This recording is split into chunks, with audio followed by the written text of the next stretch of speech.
नमस्कार, स्वागत है आपका। मैं हूं अनामिका पांडे। सलोनी भी मेरे साथ इस बुलेटिन में है, लेकिन इस वक्त की बड़ी खबर आपको बता दें, दिल्ली एनसीआर से बड़ी खबर है, जहां चाइल्ड ट्रैफिकिंग मामले में बड़ा एक्शन हुआ है। 7 लोगों को इस मामले में गिरफ्तार किया गया है। दिल्ली एनसीआर में यह छापेमारी की कार्रवाई की गई है और इस मामले में 7 लोगों को गिरफ्तार किया गया है। सीबीआई ने छापेमारी की कार्रवाई की है। केशवपुरम में 3 नवजात का रेस्क्यू किया गया है। कुछ बड़े अस्पताल और आईवीएफ सेंटर भी सीबीआई की रडार पर हैं। सीबीआई ने इस असिस्टेंट लैब कमिश्नर को भी यहां के हिरासत में लिया है और सीबीआई को असिस्टेंट लैब कमिश्नर पर भी इस पूरे मामले में यानी चाइल्ड ट्रैफिकिंग मामले में शक है सलोनी, इसीलिए 7 लोगों को अरेस्ट किया गया है और उनको भी हिरासत में लिया गया है। और अभी भी छापेमारी की कार्रवाई चल रही है। दिल्ली एनसीआर में सीबीआई की तरफ से केशवपुरम में 3 नवजातों का रेस्क्यू किया गया है। बड़ी खबर आपको बता रहे हैं, चाइल्ड ट्रैफिकिंग मामले में एक्शन हुआ है। 7 लोगों को जहां गिरफ्तार किया गया है, वहीं 3 नवजातों का रेस्क्यू किया गया है। कुछ बड़े अस्पताल हैं, आईवीएफ सेंटर्स हैं जो रडार पर हैं। और साहिल इस वक्त हमारे साथ दिल्ली से जुड़ रहे हैं, उनका रुख करते हैं। साहिल, कहां पर छापेमारी की कार्रवाई की गई है और क्या और भी सेंटर्स निशाने पर हैं, केवल दिल्ली के या फिर एनसीआर के भी आसपास के?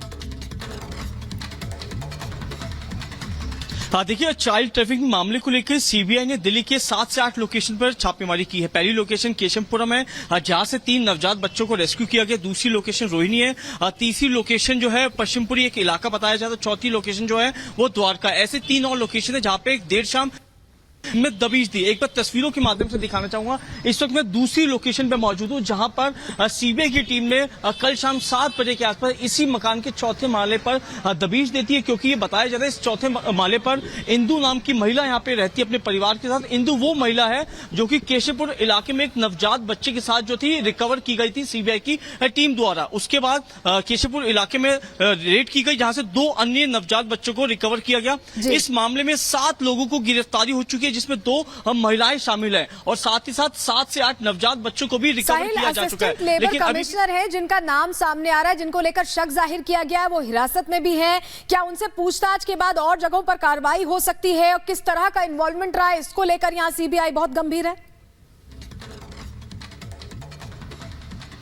निश्चित तौर पे, क्योंकि जो हमारे सोर्सेज बताया जा रहा है कि सीबीआई का एक बड़ा नेक्सस पे काम कर रही है, क्योंकि असिस्टेंट कमिश्नर को हिरासत में लिया गया, उससे पूछताछ की जा रही है। क्योंकि कई बड़े जो हॉस्पिटल है दिल्ली के और आईवीएफ सेंटर जो है वो इस समय सीबीआई की रडार पे। और ये बताया जा रहा है कि पिछले महीने भी लगभग 5 से ज्यादा बच्चों को बेचा जा चुका है इस पूरे सिंडिकेट ने। तो ये अंदाजा लगाया जा सकता है सिंडिकेट काफी समय से ऑपरेट कर रहा था, बच्चों को लाया करता था, बेचा करता था। लेकिन अभी भी सीबीआई की टीम जो है इनसे पूछताछ कर रही, क्योंकि जो 2 महिलाओं को गिरफ्तार किया गया, इंदु और पूजा, ये एक अहम कड़ी माना जा रहा है। ये दोनों के पास से लगभग 3 नवजात बच्चों को रिकवर किया गया और यही आगे की जानकारी देंगे कि हॉस्पिटल में कौन सा वार्ड बॉय इनके साथ शामिल था, कौन से डॉक्टर के साथ मिली भगत के साथ ये पूरा जो कारोबार था सिंडिकेट वो चलाया जा रहा है। क्योंकि चाइल्ड ट्रैफिकिंग मामले में 7 की गिरफ्तारी हो चुकी है। इंटरस्टेट जो कनेक्शन है वो भी कहीं ना कहीं इस मामले में निकल के सामने आ रहा है। तो लगातार इस पहलू पर जांच सीबीआई गंभीरता से करे, इस पर हमारी नजर रहेगी। फिलहाल बहुत शुक्रिया जुड़ने के लिए और जानकारियां देने के लिए। और चलिए आगे बढ़ेंगे, बात करेंगे गगन शक्ति अभियान की। जी हां, आगरा लखनऊ एक्सप्रेसवे पर भारतीय वायुसेना ने एक बार फिर शौर्य और शक्ति का प्रदर्शन किया है। आपको बताएं कि वायुसेना ने गगन शक्ति अभियान के तहत जो फाइटर जेट्स हैं उनका टचडाउन इस हाईवे पर किया है। जगुआर, सुखोई, मिराज, ये तमाम विमान यहां पर एक्सप्रेसवे को छूते हुए दिखाई दिए और ये बताता है कि भारतीय वायुसेना किस तरह से तैयार है हर लिहाज से आपात स्थिति में रहने। ये तस्वीर भी इस वक्त हम दिखा रहे हैं कि किस तरह से ये ताकत दिखाई है सेना के लड़ाकू विमानों ने आगरा लखनऊ एक्सप्रेसवे से। ये लाइव तस्वीरें इस वक्त आप देख रहे हैं, जहां एक्सप्रेसवे पर एयरफोर्स का शौर्य आप देख पा रहे हैं। हालांकि इसके पहले भी ऐसी तस्वीर लखनऊ आगरा एक्सप्रेसवे पर देखने को मिली है। राघवेंद्र भी सलोनी इस वक्त हमारे साथ हैं। राघवेंद्र हमारे साथ जुड़े हुए। राघवेंद्र, बिल्कुल ये तस्वीरें आप करीब से देख पा रहे हैं, जरा दर्शकों को बताइए कैसा लगता है वहां पर मौजूद होते हुए। भारतीय वायुसेना का शौर्य हम पहले भी कई ऑपरेशंस में देख चुके हैं और अब तो तैयारी पूरी देख रहे हैं भविष्य के लिए भी। देखिए ये भारतीय वायुसेना का ये जो करतब अगर दुश्मनों तक अगर इसकी आवाज जाएगी ना तो उनके रूह कांप जाएंगे। जिस तरह के भारतीय वायुसेना का ये करतब है, शानदार तरीके से सुखोई आता है और यहाँ पर बहुत ही नजदीकी से जो एक्सप्रेसवे में जो रनवे बना है तो आपातकाल स्थिति में भारतीय वायुसेना उपयोग में लाएगी, उपयोग करेगी और किसी भी परिस्थिति से निपटने के लिए जो भारतीय वायुसेना जो तैयार रहती है। शानदार यहाँ पे दृश्य देखा गया जब सुखोई आता है और एकदम जमीन एकदम एक्सप्रेसवे को लगभग टच करता हुआ 1 मीटर की दूरी पर से और फिर से एक बार टेक ऑफ करके उसी आसमान की ओर निकल पड़ता है। तो कुल मिलाकर ये भारतीय वायुसेना अपने आप को दुरुस्त करने के लिए, अपने आप को अपडेट करने के लिए, अपने खुद के स्वयं के शक्ति परीक्षण करने के लिए इस तरह का कार्यक्रम करती रहती है। इसके पहले 2016 में भी हुआ है इसी एक्सप्रेसवे पर, इसी रनवे पर यहाँ पर जो आपातकालीन स्थिति में सेना ने अपने आप को तैयार किया था। 2017 में भी हुआ। अब लगभग 6 साल के अंतराल के बाद 2024 में भारतीय वायुसेना अपने आप को आंक रही है, अपनी ताकत को आंक। टीएमसी का मतलब तृणमूल कांग्रेस नहीं, टेरर, माफिया और करप्शन बन चुका है। और इस टेरर, माफिया और करप्शन के राज में, अर्थात टीएमसी के राज में, टीएमसी का मतलब क्या है?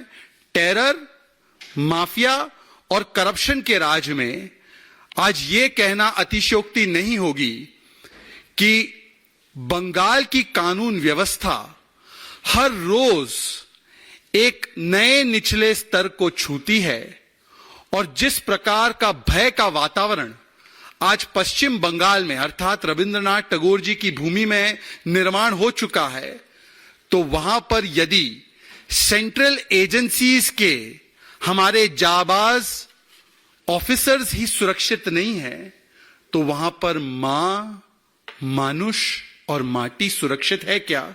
यह बड़ा सवालिया चिन्ह आज निर्माण होता है, पैदा होता है। आज मैं आपके सामने संदेश खाली 2.0 की दास्तान लेकर आया हूं। Today we have witnessed through the images of the national media what can be described as nothing short of Sandesh Khali 2.0. You all would remember that day in January when ED officials, following the rule of law, following the constitution, reached West Bengal in order to take forward the investigations into the ration scam, which was basically denying ration to the poorest people of West Bengal and usurping it for the gains of TMC leaders like Shahjahan Sheikh. And you all remember the kind of attack that was launched on them, an attack that was sponsored, patronized and protected and organized by the TMC. वो 5 जनवरी का हमला ED की team पर जो ration scam की investigation के लिए गई थी, शाहजहां शेख जैसे लोगों को पकड़ने के लिए गई थी, उसमें किस प्रकार का हमला ईडी पर हुआ ये हमारे मन में आज भी बहुत, मैं कहूंगा विविडली आज भी वो दर्ज है। ये तस्वीर उस समय की है किस प्रकार से ईडी ऑफिशियल पर हमला किया गया था। आज उसी की देखा देखी एक एनआईए की टीम जब भूपति नगर पश्चिम बंगाल के ईस्ट मिदनापुर में 2022 के बॉम्ब ब्लास्ट के केस को इन्वेस्टिगेट करने के लिए पहुंचती है, जो कि एक टीएमसी के नेता के घर में हुआ था, जिसमें कि 3 लोग मारे गए थे। तब उसी प्रकार से जिस प्रकार से संदेश खाली 1.0 हुआ, संदेश खाली 2.0 करवा कर एनआईए टीम के ऊपर सुनियोजित ढंग से, ऑर्केस्ट्रेटेड और स्पॉन्सर्ड तरीके से state sponsored, state patronize, state protected, state organized हमला करवाया जाता है ताकि जो जांच एनआईए करना चाहती है आतंक के विषय में, ब्लास्ट के विषय में, उस आतंक की इन्वेस्टिगेशन में रोड़ा अटकाया जा सके। ठीक उसी तरीके से जिस प्रकार से संदेश खाली में भ्रष्टाचार की इन्वेस्टिगेशन में रोड़ा डालने के लिए और शाहजहां को बचाने के लिए एक सुनियोजित ढंग से हमला करवाया गया था ईडी के ऑफिशियल्स पर। और इस पूरे घटनाक्रम में आप देखिए पैटर्न वही होता है। सेंट्रल एजेंसी के आने से पहले टीएमसी और टीएमसी के सबसे वरिष्ठ नेता उस एजेंसी के खिलाफ लोगों को उकसाते हैं, भड़काते हैं और एक वातावरण पैदा करते हैं जिससे कि उस एजेंसी पर हमला हो जाए, और तुरंत जैसे ही एजेंसी पर हमला होता है तो टीएमसी के सबसे वरिष्ठ नेता आकर उस हमले को जस्टिफाई करते हैं, बचाते हैं और उसके लिए अलग अलग प्रकार के कारण देकर उसे सही ठहराते हैं। आज भी यही हुआ है। संदेश खाली 2.0 से पहले, अभी 2-3 दिन पहले ममता बनर्जी जी ने एक कूच बिहार में मतभंगा में जब वो रैली एड्रेस कर रही थी, उन्होंने केंद्रीय एजेंसीज के खिलाफ और खास करके आतंक के मामलों में जांच करने वाली एनआईए के खिलाफ पहले तो भड़काने का, हिंसा को आमंत्रित करने वाला बयान दिया, और आज जैसे ही एनआईए की टीम पर हमला होता है तो उसके बाद तुरंत तृणमूल कांग्रेस की सबसे बड़ी नेत्री ममता बनर्जी जी आकर उसे जस्टिफाई करती है और कहती हैं कि यह हमला होना बिल्कुल ठीक है, और टाइमिंग और दूसरी चीजों पर सवाल उठाते हुए एक प्रकार